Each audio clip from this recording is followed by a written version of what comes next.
Ceci est un appel au calme. Le monde s'agite, détendons-nous. Tout le monde est un peu stressé en ce moment.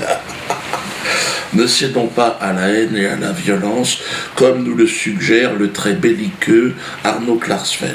Il faut des manifestations devant pour qu'il y ait pour que les tribunaux puissent considérer qu'il y a un trouble à l'ordre public, pour que la décision du ministre de l'Intérieur et de la préfecture soit justifiée sur des bases légales. Et les bases légales, c'est un trouble à l'ordre public. Et l'ordre public ne peut être troublé que si des gens manifestent pour dire on n'en peut plus. Arnaud, là, quelque part, j'ai envie de te dire, tu m'inquiètes. Tu m'inquiètes à jouer les gros bras, à faire le mec, le casseur. Non, sois prudent, parce que on n'est pas en Israël, t'es plus en train de faire ton service militaire. Tu sais, quand t'étais garde frontière, là, tu faisais n'importe quoi, déjà. Il est fils de parents célèbres, chasseur de nazis, traîne une réputation de playboy et travaille habituellement comme avocat. Arnaud Klarsfeld, 37 ans, volontaire chez les gardes-frontières, il veut se rendre utile à Israël. Là, t'es revenu en France, donc là, faut que tu te conformes à certaines règles. Hein. On ne peut pas demander aux gens d'aller se bastonner. On va jouer au con, à menacer tout le monde, à provoquer tout le monde. Tu vas finir par te faire défoncer ta petite gueule de petite chatte d'appartement, là. Sois responsable, un peu, on doit être responsable, on doit montrer l'exemple. Il y a une jeunesse aujourd'hui qui est en difficulté, c'est la crise. Nous devons, nous, maintenant, prôner l'apaisement, la sérénité entre les communautés. La violence ne résout rien, comme disait le vieux maître chinois.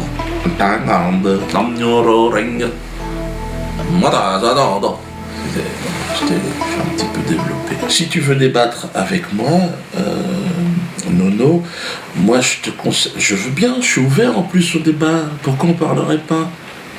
Hein? Viens me voir, ou même j'irai te voir, on parle, on communique, on l'avait déjà fait une fois à Klarsfeld, tu te souviens? Là, on peut parler de chambre à gaz. Apparemment, tu as envie de parler de chambre à gaz. Parlons-en. Bon, je ne suis pas sûr d'être très précis là-dessus. Hein. Il y a Robert autrement, Robert Forisson, si tu veux, lui, je peux lui demander de te donner son contact. Mais bon, là, je sais pas si... Bon, après, tu vois, Robert, tu sais, on a fait un clip, tiens, regarde. Chaud ananas.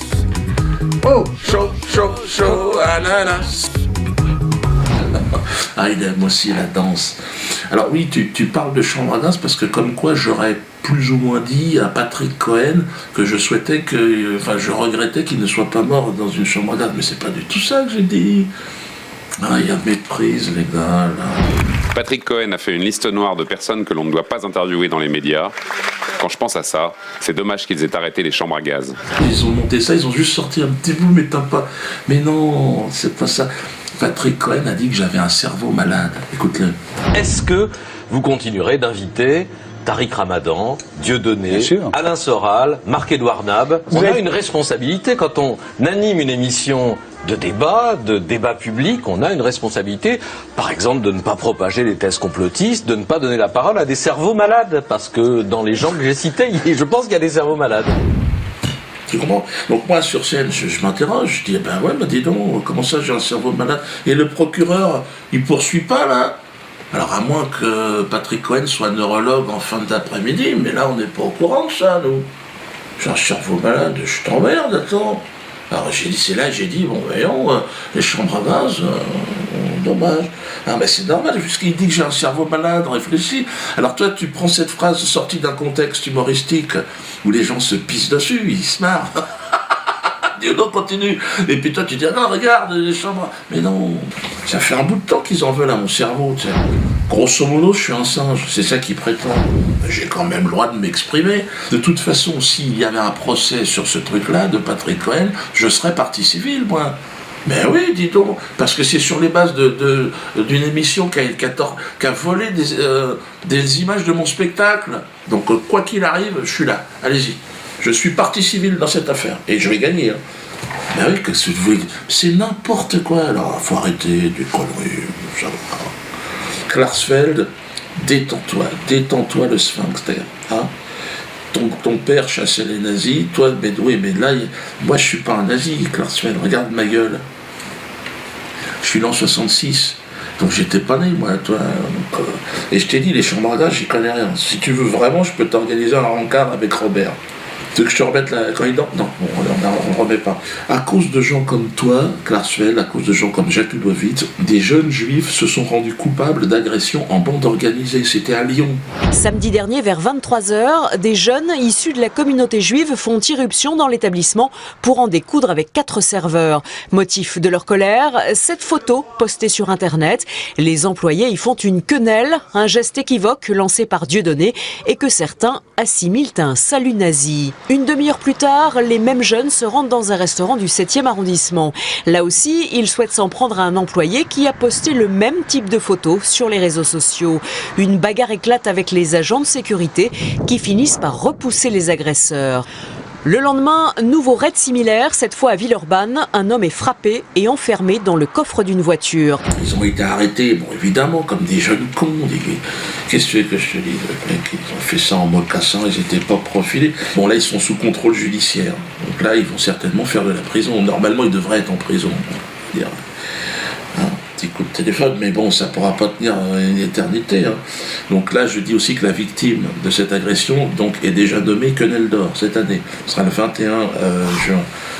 J'espère qu'elle va bien, elle et sa famille, qu'elle n'hésite pas à prendre contact avec nous. Les autorités juives de Lyon ont été raisonnables. Contrairement à vous, ils ont appelé à l'accalmie. Regardez, écoutez-les. Ce sont des actes isolés.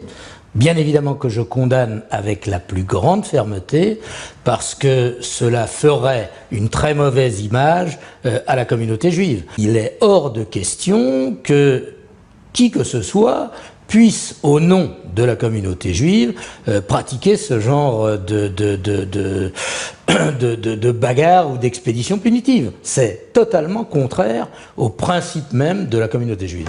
Calmez-vous, les jeunes juifs de France, détendez-vous. Il paraît qu'ils veulent manifester devant le théâtre de la Main d'Or le 16 janvier prochain. Moi, je suis pour la manifestation, mais attention, les gars. De toute façon, moi je demande aux autorités de nous protéger, mais le problème c'est que il y a des gens en face qui sont pas contents non plus. Et vous ferez pas le poids, parce que les gens sont motivés, attention. Moi je suis contre la violence, je trouve que... Et je ne suis pas antisémite si c'est ça qui vous fait peur, non. Ah, vous pensez que... Non, il y a un malentendu, voilà, il y a un malentendu. Non, je suis pas antisémite. Là, je fais ce que je veux quand même. Je vous le dis, je n'ai pas le temps, et puis non, je n'ai pas cette idée-là. Je ne dis pas que je ne le serai jamais. Je me laisse cette possibilité, mais pour l'instant, non, je ne vois pas, je n'ai pas de raison. Je n'ai pas à choisir entre les juifs et les nazis. Je suis neutre dans cette affaire. J'étais pas né en 1900, machin. Moi, je suis né en 66, donc qu'est-ce qui s'est passé, moi? Qui a provoqué qui a volé qui? J'ai ma petite idée, mais enfin... Alors, calmons-nous, calmez-vous. En ce moment, tout le monde s'énerve. Évidemment, Manuel Valls met de l'huile sur le feu. Dans un communiqué, Manuel Valls dit étudier la possibilité d'empêcher ces réunions publiques, qui contribuent selon lui à chaque nouvelle représentation à accroître les risques de troubles à l'ordre public. Là, il s'agit de haine, d'antisémitisme. Et ce geste lui-même est un geste de haine, est un geste antisémite. Et tous ceux qui le font doivent savoir aujourd'hui, ils ne peuvent pas dire qu'ils ne le savent pas. Moi, je sais faire la distinction entre le génie de l'humour qu'un des proches pouvait avoir et les petits entrepreneurs de la haine. Disons, je suis le seul qui arrive de lui faire rire. Je suis le seul qui arrive de lui faire rire. Vous voulez quelques blancs? Non, quelques blancs, quelques white, quelques blancos. Il a un projet pour moi, un projet, on va appeler ça de peine de mort sociale. Là, il s'est fixé un objectif, c'est m'interdire de travailler. Alors, d'un côté, les associations de la pleurniche me font condamner à des lourdes sanctions, et de l'autre côté, on m'empêche de travailler. Merde, qu'est-ce que je dois faire? Je dois rester chez moi, écouter mes petits « papa, viens manger !» Ben, j'en ai 9 des gosses, moi. Ben oui, on fait comment? Oui, 9, parce que... ouais. Manu, arrête. Pars en vacances, t'as plus le niveau, là. Tu fais n'importe quoi. La seule façon d'interdire mes spectacles, il n'y en a qu'une, dans un état de droit, c'est de faire une loi. une loi, alors qui m'interdirait pas moi personnellement, c'est pas possible, mais une loi qui interdit le sarcasme, l'outrance, l'ironie sur des sujets comme les crimes contre l'humanité, ou des choses comme ça. Enfin bon, on trouverait bien un petit truc. Il y a déjà la loi Guesso, faut essayer d'adapter ça, faut essayer de se bouger le cul, les gars, ça peut pas se faire comme ça, Manu. Là, tu fais n'importe quoi. Alors, je sais que tu veux être président, et que tu veux plaire aux banquiers pour qu'ils te filent un peu de pognon et qu'ils te mettent la couronne sur la tête, mais essaye de faire ça proprement. Ce qui est étrange, évidemment, c'est que sur certains sujets, ça restera open bar. Et ça l'est. D'ailleurs, regardez sur la traite des Noirs, comment ça se passe. Alors, il y a le film, évidemment, Casse Départ, là. Oh, mais c'est nègre! Ils ont des pieds à la place des mains! Et des mains à la place des pieds. Comme tous les singes, madame. Dans quel monde vivons-nous? Pire encore, François Hollande, premier président en exercice, elle a ramené sur la traite des Noirs, putain. On lui avait rien demandé au mec. Puis il a levé la main, bon, j'ai une idée par rapport aux négros, tout ça, il n'y aura pas de réparation. Merde. L'histoire n'est pas monnayable. C'est en substance ce qu'a déclaré François Hollande à l'occasion de la journée de l'abolition de l'esclavage. Une réponse ferme adressée au Conseil représentatif des associations noires qui demande des compensations financières et qui vient d'attaquer en justice la Caisse des dépôts pour avoir profité de la traite négrière. Il faut surtout pas enlever le rire parce que c'est la soupape dans une société qui est en crise. Laissez les gens rire. Vous vous rendez compte qu'en Martinique, aujourd'hui, au moment où on parle, vous savez que les béquets, parce que là, c'est directement lié, les béquets en Martinique, ils représentent 1% de la population, ils ont 90% des terres agricoles encore aujourd'hui. Les mecs, ils ont fait toute leur fortune sur le commerce des Noirs, ils s'en sont encore plein les poches, et ils ont passé la Révolution française, tout, la monarchie, les républiques, toutes les républiques. Bonjour, monsieur le président, de droite, de gauche. Et c'est moi le raciste. En plus, ils se mélangent pas parce que c'est pour la pureté de la race. Eux, ils sont complètement dingues, les béquets. C'est dans ce contexte, d'ailleurs, on parle des béquets de la Martinique, que j'ai reçu avec la plus grande fierté, là je deviens un peu plus sérieux, le soutien de Nicolas Anelka, qui nous a gratifié d'une quenelle historique. Regardez. Nicolas Anelka a reproduit le geste si polémique. La Ligue contre le racisme et l'antisémitisme s'en est pris de son côté à la personne de Nicolas Anelka. Nicolas, tes ancêtres peuvent être fiers de toi, vraiment. Tu es le Mohamed Ali français. C'est celui qui dit non, c'est le nègre qui s'oppose, qui se lève, qui se redresse. Canel. Mais pourquoi Canel à l'ami, tu aurais même pu dire le frère Dieudonné. Nous sommes finalement le maillon d'une chaîne qui se referme sur une autre. L'esclave, il n'est pas loin. Et puis cette libération par la quenelle, elle concerne tout le monde, c'est pas seulement une histoire des négros. Il y a aussi, regardez, en Belgique, Laurent Louis. Je vous remercie, il me reste juste une chose à faire, et je crois que le Parlement le mérite bien, c'est ceci. Parce que on est tous esclaves de ce système. Il faut qu'on se libère. Et là, je pense que 2014 va devenir l'année de la quenelle. Libérons-nous des béquets et des banquiers, ce sont les mêmes. Interdire mon spectacle, mais qu'est-ce qui va se passer, François? Qu'est-ce qui va se passer? Vous croyez quoi? Que les gens vont dire, oh, mais il n'y aura plus aucun spectacle qui va pouvoir se jouer. Le trouble à l'ordre public, si vous l'entretenez, ben, il y en aura partout. Et puis c'est facile d'arrêter un spectacle, hein, des boules puantes. Bon, les coups de téléphone, là, ils disent qu'ils vont envoyer des menaces d'alerte à la bombe dans mes spectacles. Mais dans tous les cinémas, il y aura des alertes à la bombe. Partout, dans tous les lieux publics, vous croyez que c'est... Calmons les choses. Hein? Zen attitude. Hein? François, tu la sens évidemment, qui se glisse dans ton cul, à la quenelle.